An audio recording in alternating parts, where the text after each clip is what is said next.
Now, in an earlier video, I was talking about creating and editing alpha channels directly in the channels palette and then painting on those to create an active or inactive areas of my selection. And those were actually added as alpha channels, and they were permanently there until I would actually go in there and delete them. Another method for doing that same type of painting a selection on is through the use of a quick mask. Now, there are two ways to activate a quick mask. When you have your brush tool selected, you can go down here to the bottom of the, or near the bottom of the toolbar, and the second to the last icon here. When you click on that, we'll actually create a quick mask alpha channel here. You'll notice what it's done here in the channels panel. It's created that quick mask, and it's allowing me to go in here and paint a color overlay indicating my selected area. Now, if you were to double click on that quick mask options, you would see the same features we saw earlier with the alpha channels, whereas the color indicates the masked area or the selected area.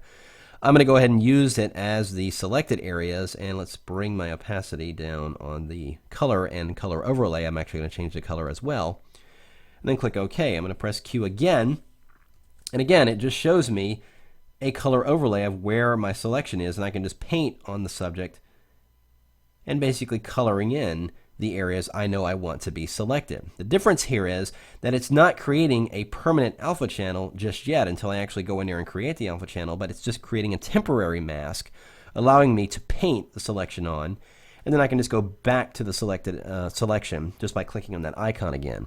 Now, another quick way of accessing quick mask is, of course, pressing the letter Q on your keyboard. Now, I tend to use this method a lot. I can just go over here and I'll just paint and refine the selection of a subject, and I'll hit Q again, and it brings me back to the marching ant selection. I can continue working. But this is another method for going about and getting much more accurate selections depending on the type of subject you're selecting.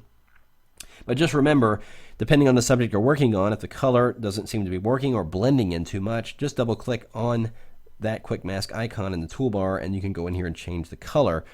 I've discovered that using really bright, outrageous colors tend to work the best, so you can really see what's happening. You don't want to go fully 100% on it because you want to be able to see your subject underneath as you're painting, so you can see where the edges of the selection are going to be.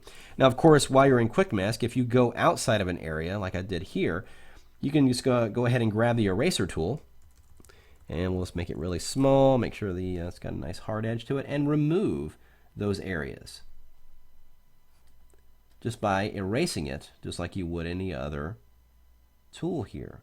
So just instead of just wrestling with drawing with the lasso tool, you can actually just go over here and color in and carve away your selection by painting on that quick mask. And again, when you're done, simply press Q and it brings you back to your active selection.